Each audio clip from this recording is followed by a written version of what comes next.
La fuite des noix de cajou vers les pays frontaliers est une réalité. L'analyse comparative des données statistiques sur les campagnes 2018 et 2019 du Conseil coton ANACAD le démontre. Pour le Boukani, de 28 080 tonnes en 2018, on est tombé à 7 081 tonnes en 2019. Il en est de même dans le Gotungo, 48 407 tonnes en 2018, 17 472 tonnes en 2019.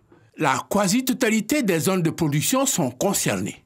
Le manque à gagner pour l'État de Côte d'Ivoire est de 7 600 millions de francs CFA pour les douanes au titre du droit unique de sortie. 2,5 milliards de droits d'enregistrement non perçus. Enfin, pour les prestations mutualisées, les pertes sont de l'ordre de 7,9 milliards. Avec à la clé un impact sur le leadership de la Côte d'Ivoire pour cette spéculation. De 761 453 tonnes de cajou en 2018, la Côte d'Ivoire passe désormais à 634 631 tonnes en 2019. Les opérateurs économiques du secteur ne sont pas épargnés. Nous, on était 24 personnes pour travailler à la zone pour Olam. Mais aujourd'hui, nous étions à 7. 7 personnes même, on ne sait pas d'abord. Contrer ce mal devient une exigence vitale pour l'économie nationale. Cela avec des moyens conséquents pour la sensibilisation des populations des zones de production de l'ethnie Guablin, du Zanzan et du Gontougo. C'est donc toute la direction du Conseil coton ANACAD qui est allée sur le terrain avec à la tête le ministre de l'Agriculture et du Développement rural. 4 jours au pas de course à parcourir ces régions pour cette première phase.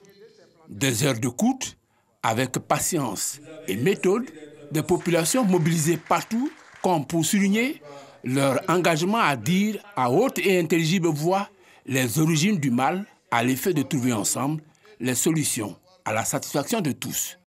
Premier exercice, comprendre les fondamentaux de cette situation. Morceau choisi. L'ANACAD qui va au Ghana, là, c'est le prix. Quand on parle de fuite de l'ANACAD, nous, acheteurs, sommes les premiers concernés ou même indexés. Mais dans la filière ANACAD, il existe 2 catégories d'acheteurs. Les acheteurs agréés et les acheteurs non agréés ou acheteurs illégaux. Ces acheteurs illégaux sont ceux qui nous causent des difficultés car ils sont nos concurrents sur le terrain, alors qu'ils n'ont aucun engagement dans le système de commercialisation officiel, ce qui justifie la chute des statistiques de production. La lutte contre la fraude est souvent confrontée à une divergence d'interprétation de textes entre le comité local de lutte, c'est-à-dire le comité de veille, et les juridictions compétentes. Une chose est sûre, les autorités administratives, coutumières, les responsables de producteurs, de coopératives, les opérateurs économiques, les élus locaux ont salué l'engagement et la volonté politique de la tutelle à éradiquer cette situation conjoncturelle qui pénalise le développement socio-économique des régions. La Côte d'Ivoire a son économie qui repose sur l'agriculture. Mais cette agriculture est portée chez nous ici par l'ANACAD. Il est bon donc qu'on puisse retracer l'activité financière de l'ANACAD dans les registres du ministère de l'économie, du ministère du budget, de sorte que nous puissions à juste titre revendiquer une meilleure allocation budgétaire des collectivités locales qui ont à charge de porter le développement local.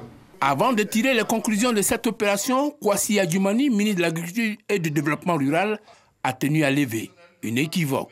Ce n'est pas comme le Cocoa Board où il y a une organisation qui est mise en place. Ce sont des commerçants qui quittent leur pays et qui viennent vraiment s'adonner à une telle pratique. C'est pour cela que nous disons que c'est illicite. Donc si au moins c'était organisé et que sur la base de l'organisation, ce trafic se faisait, on pouvait saisir les autorités des pays qui sont vraiment engagés dans ce domaine. Mais dès lors qu'on ne les connaît pas, nous ne savons pas d'où ils viennent, donc nous ne pouvons pas engager des pourparlers avec quelques pays que ce soit. La précision faite, il revient à la population de veiller au grain. Engagement du plus grand producteur, prix d'excellence 2019. Tout cultivateur, ce qui fait santé, ce qui paie en encadre, il ne faut pas que produit va traverser, aller ailleurs. C'est une tutelle heureuse du travail accompli qui est répartie, rassuré. Le président de la République, sur la base de ce que nous étions première région productrice, première également à livrer des noix de cajou de qualité, le président de la République avait décidé qu'on mette en place une zone industrielle. Et c'est ce que nous avons dit à nos parents.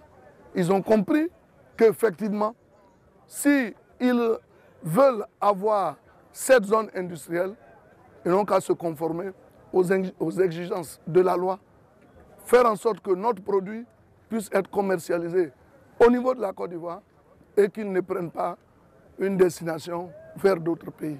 Pour information, malgré les effets pervers de la fuite des noix, l'État a continué à investir dans ces zones de production. Pour 2020, il est prévu un investissement de plus de 3 milliards de francs CFA.